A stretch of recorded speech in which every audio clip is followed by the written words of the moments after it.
Depuis qu'on se connaît, Capucine n'arrête pas de me parler d'un film. Un film qui l'a fait hurler à chaque fois qu'elle entend Abba, un film qui l'a fait adorer encore et encore chaque film avec Meryl Streep. Et depuis 4 ans qu'on se connaît, je me dis qu'il faut absolument que je le regarde. Que je regarde cet objet étrange mais pourtant culte selon elle, un film datant d'il y a maintenant près de 10 ans.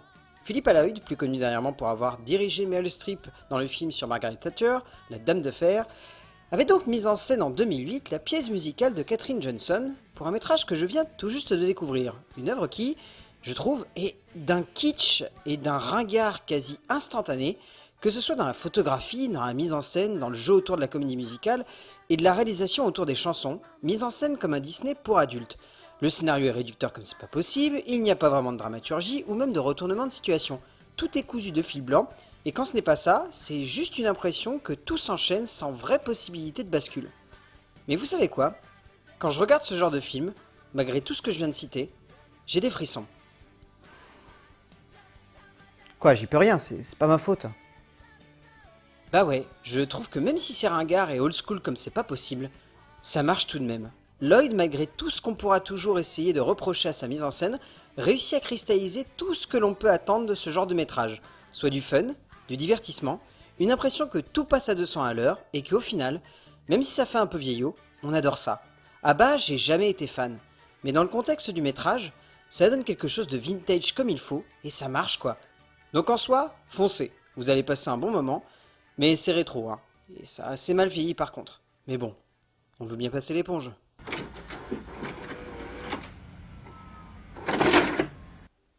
Bonjour à toi chers spectateurs, Mamma Mia, Here We Go Again de Hall Parker. Comment vous dire, ça m'a donné envie de découvrir le premier film, de savoir que Hall Parker, donc l'auteur de Indian Palace, avait en tête de vouloir donner une suite donc au film de Philida Lloyd d'il y a 10 ans. Ce qui semblait étrange parce que rien ne coïncide avec la sortie de cette suite. Pas d'anniversaire du groupe ABBA, pas d'anniversaire de la comédie musicale qui date de 99, donc un an trop tôt, juste 10 ans après le premier film. Et c'est tout. Rien de plus ne présageait la bonne ou la mauvaise nouvelle de la sortie de ce métrage. Le résumé pour faire simple, alors qu'elle est en train de fignoler les préparatifs de l'ouverture de l'hôtel de rêve que sa mère avait en tête, la jeune Sophia se souvient de sa maman et revit de manière très intense les rencontres que celle-ci a vécues et qu'elle a découvert au cœur des pages de son jardin secret littéraire. Alors comment dire? Le premier film, ça passe. Parce que c'est les gros tubes d'ABBA, il y a un petit côté old school qui passe assez bien, et on peut dire que ça date d'il y a 10 ans, donc même si à l'époque c'était déjà ringard, pourquoi pas? C'est ringard instantanément en fait, Mamma Mia, Here We Go Again, parce que c'est sympa, mais c'est tout. Et genre vraiment, c'est tout. Ça ne va pas plus loin, ça n'a pas un scénario d'une grande profondeur, même si c'est un petit peu plus subtil que le précédent. Ça a un style qui fonctionne sans être forcément flamboyant. C'est un métrage qui est aussi anecdotique qu'une petite chanson que l'on fredonne, et que rapidement on va oublier pour laisser la place à une autre. Et c'est malheureusement ce qui se passe avec Mamma Mia, Here We Go Again. L'idée est là, mais comment dire? Il y a un mot qui me vient en tête en fait pour définir ce métrage. Old Fashion est une bien belle manière de concevoir le cinéma, car aujourd'hui les gens adorent le rétro et sont fascinés par ce qui fait un peu vieux, mais qui avant tout rend hommage à une période où tout semblait un peu plus joyeux, et si ce n'est prometteur, en tout cas un peu plus optimiste que ce n'est le cas aujourd'hui. Cette suite au premier métrage, inspirée donc du musical de Johnson, est mise en scène par Parker. Quelque chose d'aussi attrayant que le premier, mais auquel il manque cette force et cette forme de verve énergique et intense qui avait fait la puissance du premier. Et si ce n'est une certaine justesse, ce frisson donc comme évoqué au début que l'on ressent ici, mais de manière plus diffuse et moins intense, il faut bien l'admettre. Alors au niveau de l'écriture, c'est un bordel comme c'est pas permis. Donc à la base, c'est l'œuvre de Katherine Johnson, donc qui a composé la comédie musicale de 99. Judy Carrier a eu l'idée de cette suite, qui a servi de matériel de travail pour une histoire écrite par Hall Parker, Richard Curtis et Katherine Johnson elle-même pour un scénario livré par Hall Parker seul. Sachant que Richard Curtis, pour moi, est le dieu du cinéma anglais puisqu'il est notamment l'auteur de Mr Bean, de Good Morning England et de Love Actually. Mais je vois pas vraiment sa patte dans ce métrage. Parce que il y a le côté romantique de Curtis, mais Hall Parker a une écriture qui, comment dire, est extrêmement anecdotique, dans le sens où la dramaturgie ne cherche à aucun moment à être vraiment extraordinaire. Il y a une certaine énergie, durant les premières minutes, qui va à l'encontre du premier film, parce qu'il y a une vraie narration. Il y a un vrai travail autour de l'évolution des personnages, d'une certaine capacité à amener des retournements et des situations qui sont justifiées et qui permettent à l'histoire de prendre vie. Mais passé cela, on est une nouvelle fois face à un énorme problème qui est inhérent à Mamma Mia, j'ai l'impression, c'est que c'est composé comme une comédie musicale où il n'y a pas d'enjeux, ou alors les enjeux sont extrêmement anecdotiques. Et ici, les enjeux se limitent à une seule chose.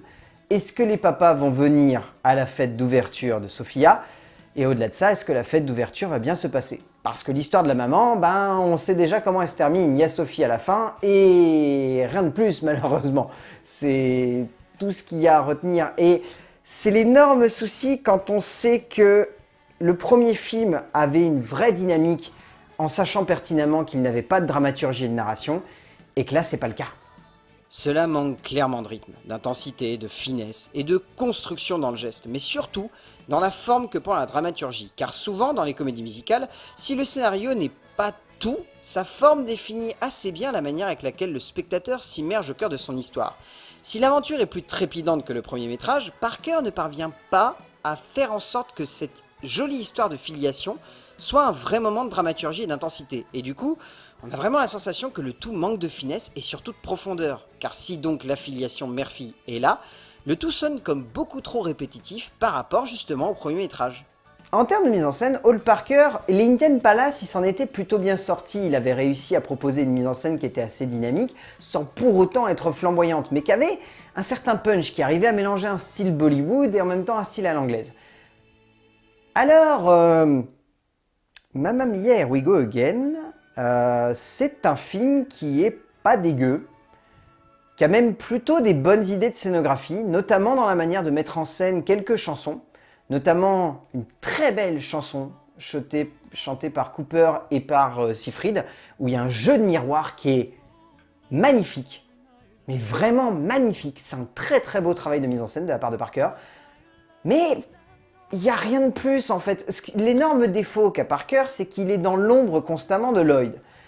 Et il y a de nombreuses scènes où il est vraiment dans l'ombre. Mais il y a quelques instants où il est là, il arrive quand même à se créer son propre truc, son propre mood, arriver à amener quelques scènes par-ci par-là, où il propose quelque chose, où il propose vraiment une idée de mise en scène qui arrive à emmener certaines séquences et qui par moments crée des frissons. Mais pas autant de frissons que le premier film, parce que Phyllida Lloyd, même si c'était grossier, son premier métrage, il y avait quelque chose, je ne saurais pas dire ce que c'est, mais il y avait une émotion qui se créait dans les musiques. Et là, on la ressent par bribes, mais c'est presque parce qu'il y a le fantôme de Phyllida Lloyd qui est derrière, et ça se ressent en fait par le biais des chansons, et pas vraiment de la mise en scène. Il y a quelques plans qui sont classe, notamment un très joli travail autour de comment on tape le rythme, notamment dans la manière qu'a de Parker de filmer les pieds, qui peut être vu comme une forme de fétichisme à Tarantino, mais ça a une certaine gueule. Mais en fait, c'est juste que le film fait un peu vieillot, et que par moments ça passe, et à d'autres moments ça passe pas en fait. C'est vraiment, mais alors vraiment kitsch. Et si par moments cela sonne presque comme de mauvais goût, au final, Parker donne lieu à quelque chose d'assez prenant et étrangement nous passionne en un sens et nous entraîne de manière totale dans une aventure qui sonne comme tout de même très anecdotique. La gestion des musiques et la mise en scène de celle-ci est pourtant nettement améliorée par rapport au premier donc. On pourra toujours regretter qu'il y ait quelques répétitions pas forcément nécessaires et qui démontrent tout de même que ce projet de comédie musicale est malheureusement limité par le répertoire des auteurs à la base du projet finalement. Alors en termes de casting, je ferai simple, Meryl Streep fait un caméo et Cher est là uniquement pour combler un petit peu de vide dans les dernières minutes du métrage. Et pourtant, toute la campagne était basée sur leur apparition. Mais honnêtement, elles sont là et en même temps pas vraiment là. Je retiens plutôt Andy Garcia, que je trouve être excellent dans un second rôle. Dominic Cooper aussi est très très bien, moi je l'aime beaucoup. Bon, Pierce Brosnan, Stellan Skarsgård et Colin Firth, il n'y a rien à en redire, c'est des génies, c'est des grands hommes. Ils sont parfaits. Amanda Seyfried est bien sans être flamboyante, mais en même temps, ça n'est pas elle la vraie actrice du long métrage. Parce qu'il y a une femme qui domine totalement ce film et que je trouve hallucinante. Et du coup, on retient quasiment personne au niveau des acteurs secondaires, entre guillemets, de la jeunesse du personnage central parce que elle est là. C'est définitif. Lily James est la forme la plus simple et la plus parfaite de l'amour comme on devrait le vivre. Et ce métrage, au-delà de démontrer une nouvelle fois son talent, prouve surtout que la jeune femme peut tout jouer, peut tout chanter et peut tout, mais alors absolument tout, rendre divertissant. Au bout du compte, Mamma Mia, Here We Go Again, on s'en souviendra plus demain en fait. C'est typiquement la suite où le premier long métrage a tellement d'impact sur les consciences que ce long métrage là, il est là, tout en n'étant pas là. Il sert à être une suite, mais il ne sert pas à être un métrage à part entière. C'est un film qu'on aura oublié dès le moment où il aura fini d'être exploité dans les salles de cinéma. Parce qu'il n'y a pas grand chose de plus dans ce métrage-là, mais c'est pas un mauvais film, c'est un film qui est pétri de bonnes intentions et qui cherche à entraîner le spectateur dans une vraie dynamique de comédie musicale, mais c'est trop old school et ça tient pas la route. Et pour le coup, Mamma Mia, Here We Go Again de Hall Parker, je sais pas quoi vous dire. J'ai envie de vous dire pourquoi pas, mais en même temps, c'est beaucoup trop anecdotique pour être totalement convaincant. Donc faites-vous votre propre avis. C'est tout ce que j'ai à vous dire. A plus!